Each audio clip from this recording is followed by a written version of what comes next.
Puisque Dieu a créé le monde, avec l'homme dans ce monde, pour les missions qu'il lui a assignées, que le monde lui est soumis et que rien d'autre que Dieu n'existe, l'homme réalisera qu'il ne peut qu'être un serviteur de Dieu. C'est là toute sa grandeur. Cependant, l'homme par nature ni n'aime ni ne craint ce qu'il ne ressent pas. Il doit donc utiliser son intelligence et son discernement pour réfléchir à la grandeur du Créateur et à la petitesse de l'homme. Ceci le rapprochera de la connaissance de Dieu et des sentiments qui en découlent, et ceci l'amènera à l'amour et la crainte. L'homme devrait réfléchir à cela à tout instant, afin d'être constamment conscient de la gloire de Dieu et de l'obligation de le craindre et de l'aimer.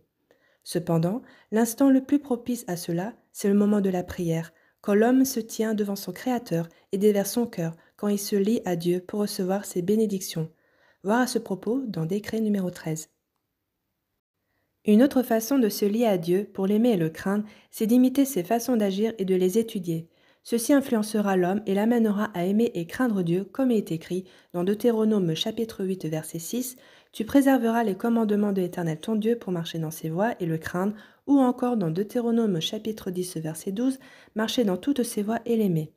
Apparemment, ce sont deux directives, marcher dans ses voies et le craindre, mais le fait qu'elles sont réunies dans un même verset prouve que tel est le moyen de parvenir à l'aimer et le craindre, s'attacher à ses façons d'agir. Quand on imite Dieu, quand on se conduit de la manière qui lui plaît, cela devient une seconde nature et on l'aime, on le craint et on le respecte. Une conséquence de cet amour pour Dieu sera la qualité très importante d'aimer autrui. On éveillera des pensées positives quant à la conduite de l'autre et on voudra l'aider. Le fait d'aider l'autre est un dérivé de l'interdiction du meurtre, comme ce sera expliqué dans le décret numéro 38, mais l'éveil dans le cœur, l'envie d'être bienveillant et d'aimer l'autre est un dérivé de l'amour pour Dieu. On fait l'impasse sur son ego et on se dévoue pour les autres. 7. Interdiction de prophétiser faussement au nom de Dieu. Un prophète est celui à qui Dieu parle. Si un individu prétend en public que Dieu lui a parlé, dans certains cas, il nous est impossible de savoir s'il dit la vérité ou non. Il est expliqué dans le décret numéro 9 comment traiter le prophète que nous ne connaissons pas comme tel et qui affirme que Dieu lui a demandé de nous transmettre quelque chose. Selon la Torah, il existe des critères intangibles dans la Torah et si quelqu'un prétend les modifier, c'est sûr que c'est un faux prophète. Ainsi, s'il prétend que Dieu lui dit de transgresser une loi de la Torah ou de l'annuler complètement ou de servir une idole même un seul instant, c'est un faux prophète. C'est ce qui est écrit dans la Torah, dans Deutéronome chapitre 18 verset 20, « Mais le prophète qui intentionnellement dira en mon nom des paroles que je ne lui ai pas ordonnées, c'est-à-dire mentira et prétendra que j'ai dit telle ou telle parole fausse en mon nom, ce qui inclut de modifier l'une ou l'autre des mitzvot données à Moshe sur le mont Sinaï, c'est certainement un prophète de mensonge. » Inclus dans cette interdiction, celui qui prétend que Dieu lui a enseigné une nouvelle mitzvah qui ne figure pas dans la Torah de Moshe, que ce soit pour les Juifs ou pour les enfants de Noach.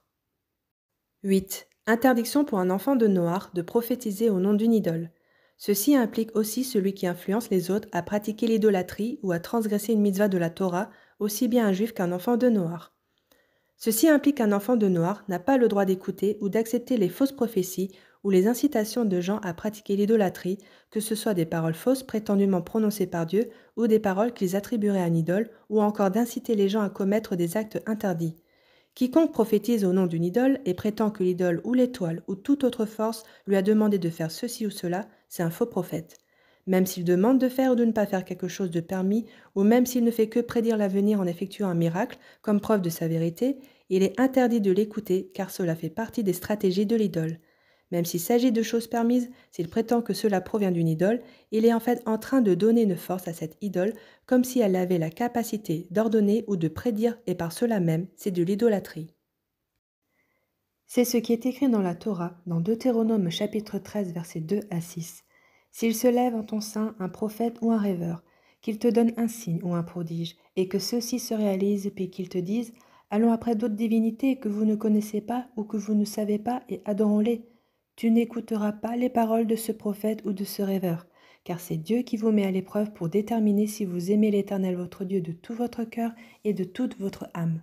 Vous marcherez après l'Éternel votre Dieu, c'est lui que vous craindrez, ce sont ses commandements que vous garderez, c'est sa voix que vous écouterez, c'est lui que vous servirez et c'est à lui que vous vous attacherez. Quant à ce prophète ou ce rêveur, il sera mis à mort.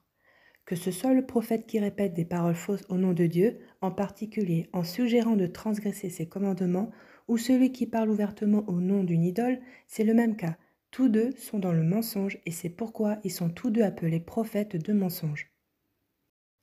C'est pourquoi la Torah juxtapose la loi de celui qui ajoute ou enlève une mitzvah à la loi du prophète de mensonge comme il est écrit dans Deutéronome chapitre 13 verset 1 « Toute parole que je vous ordonne, vous la garderez pour l'accomplir, tu n'y rajouteras rien et tu n'en enlèveras rien. » Puis le verset continue avec le cas du prophète de mensonge. « S'il se lève en ton sein un prophète qui te dise « Allons après d'autres divinités que vous ne connaissez pas et servons-les. » En effet, l'essentiel de la prophétie de mensonge consiste à tromper les gens et leur faire accepter des paroles qui ne viennent pas de Dieu.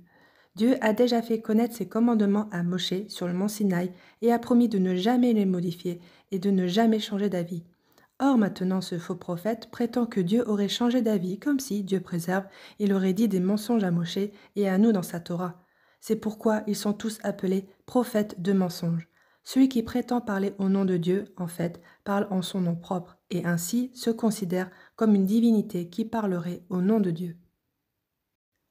9. L'obligation pour un enfant de Noach d'écouter un vrai prophète qui parle au nom de Dieu qui préciserait comment effectuer une mitzvah. Rambam affirme dans Ilchot Yesodei HaTorah, loi des fondements de la Torah, au chapitre 7, un des fondements de la connaissance, c'est de savoir que Dieu parle aux hommes. Pourquoi est-ce un fondement du judaïsme ? La parole, c'est le lien qui unit Dieu à l'homme. L'être humain qui est parvenu par ses efforts à se rapprocher de Dieu, après avoir nettoyé son cerveau et son cœur de toutes les bêtises, vanités et mensonges du monde, devient un réceptacle digne de recevoir tout ce que Dieu souhaite lui donner pour éclairer son chemin. Puisque Dieu a créé le monde dans un certain but et qu'il est impossible que l'être créé comprenne par lui-même quel est le but du monde, il est donc obligatoire que Dieu le lui révèle. C'est la prophétie, la transmission de la connaissance et le lien entre Dieu et l'homme.